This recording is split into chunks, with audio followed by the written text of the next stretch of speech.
Welcome to Focus. We're going to be talking about studying for your examination.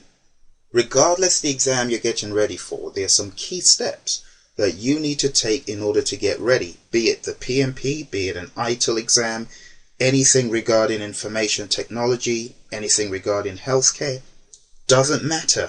A professional exam is designed to get you ahead of the pack, to show that you are proficient in a particular area, and to give employers the confidence that you can do a job better than other people.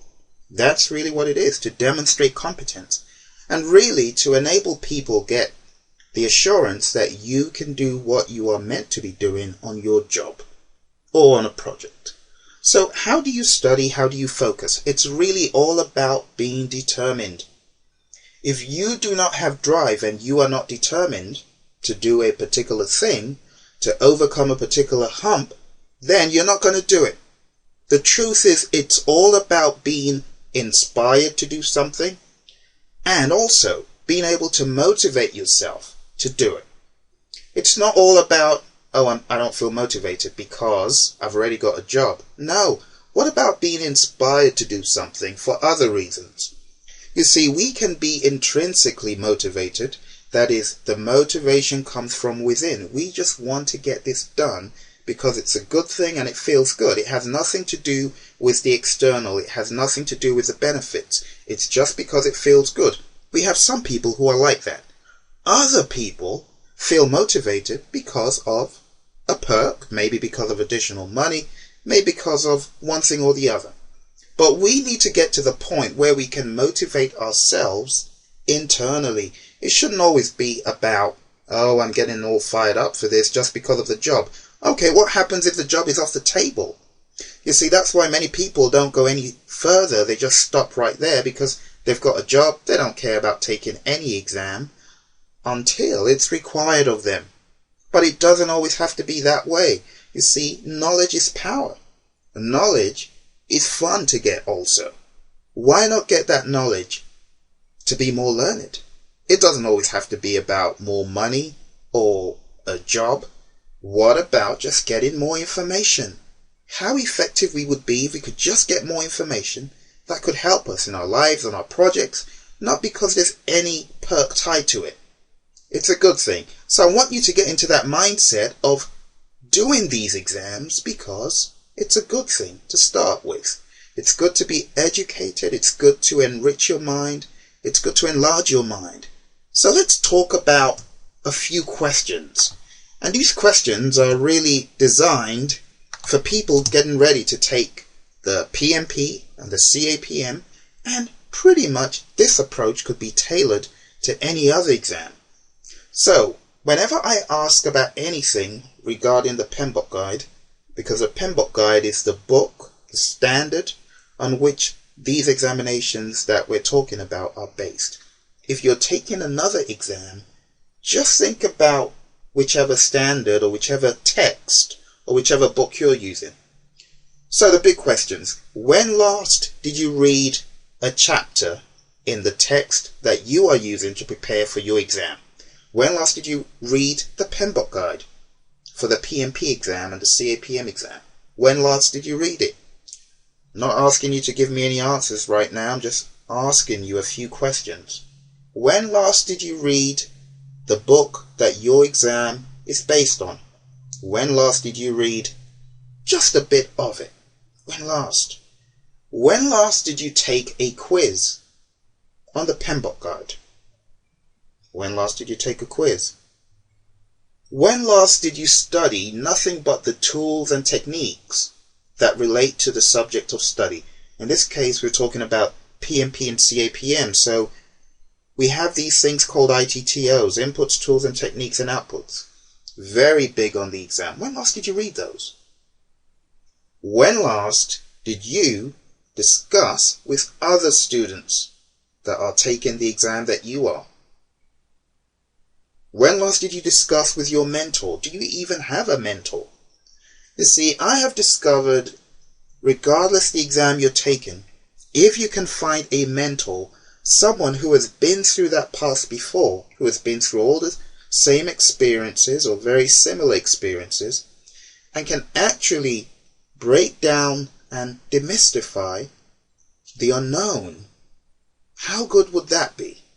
You see, one of the ways we train our students is having a mentor. Get in touch with your mentor and find out what you don't know, or ask for help. It's good to discuss with your mentor, so do that. Now the big question, when do you intend taking the PMP exam? Gonna let you think about that for a little bit. Here's some more questions. When last did you get a 90% on a 200 question test?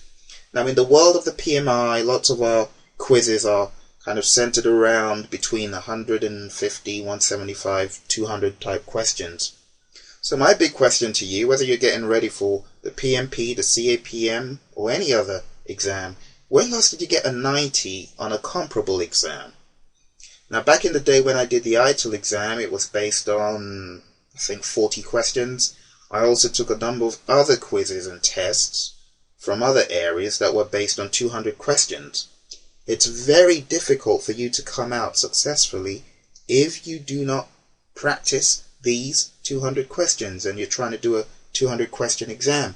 You're going to run out of energy if you're not used to it. Also, if you have not attained a 90% on a reliable mock exam, right, you might want to think again, taking that mock exam again and again and again until you get a 90. Don't say, oh yeah, I know all the answers, so I'm not doing this again. That's not the right attitude. You want to do it again until you get in the 90s. Another question for you. When last did you deliberately look for gaps in your knowledge? Go into the referenced PMBOK guide pages. Or when last did you look for gaps in your knowledge regarding any other subject matter? And when last did you look for answers on why you got things right or why you got things wrong? Let me tell you, a lot of these quizzes that we do, you know, there's always a trial and error factor in some of those questions. You guess, and then you get it right. Why not look at those things that you guessed so that you know why you got them right? So it's two ways, not just everything that you got wrong, but even those things that you guessed.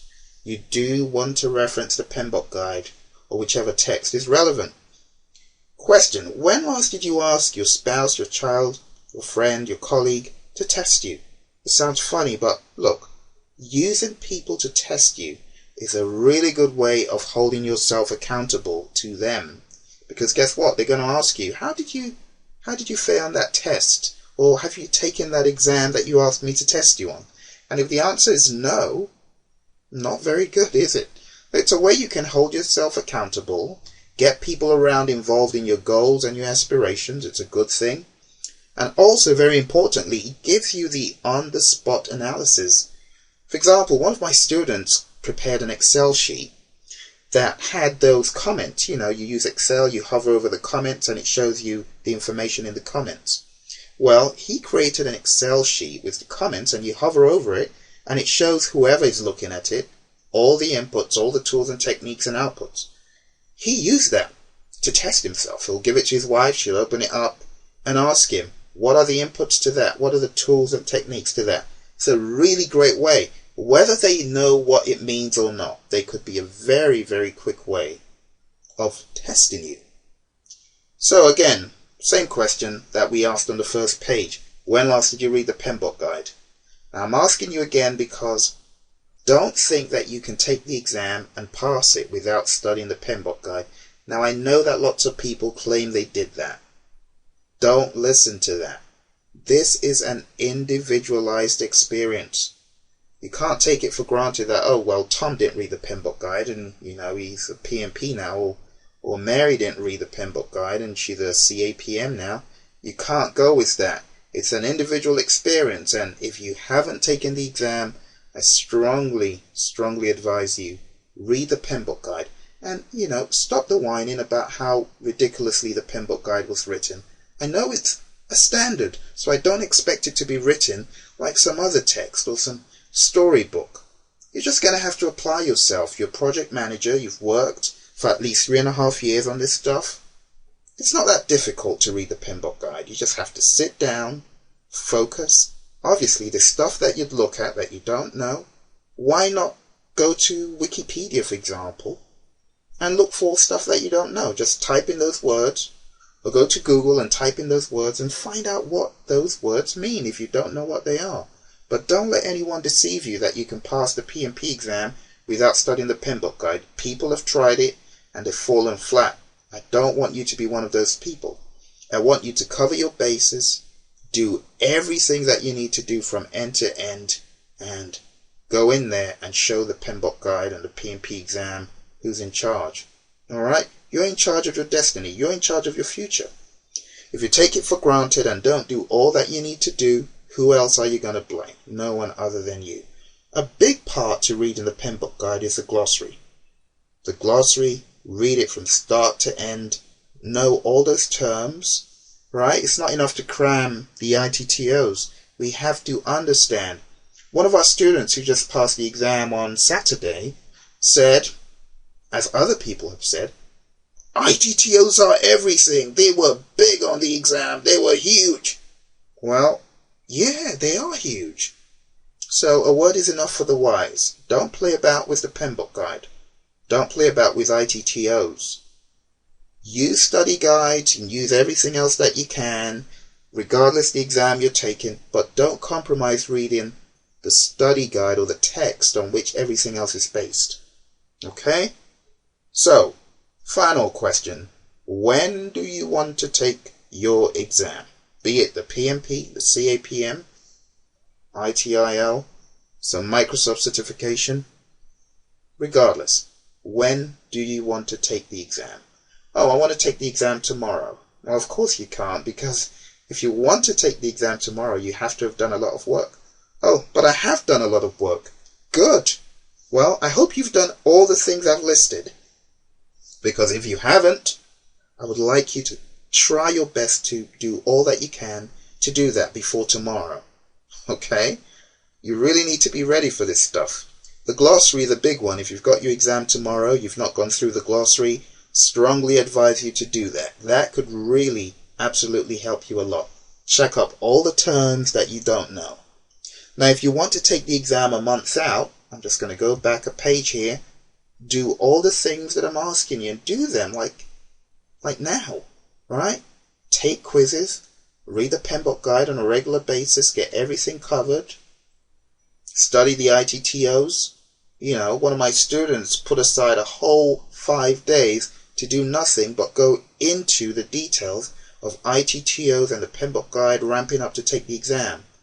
Now, this is a different guy, of course. This was 2 weeks ago. Of course he passed it. Because there's no way you can put aside 5 days and really do the right thing and not pass. Not possible. Okay? Make sure you discuss with other students. Look at all the videos on this forum or on this YouTube channel. There's all sorts of videos here. Talk to your mentor about stuff. Make up your mind you're going to take care of business. Double your efforts and get this done. Double your efforts. Sit down tight. Get it done. It's doable. Many have. You can. You won't be an exception. Lots of people have sat down, buckled up, focused. Boom. They get certified. Whether it's a Microsoft certification, whether it's a PMI certification. Many have, and you can. All the best in your study. Get it done.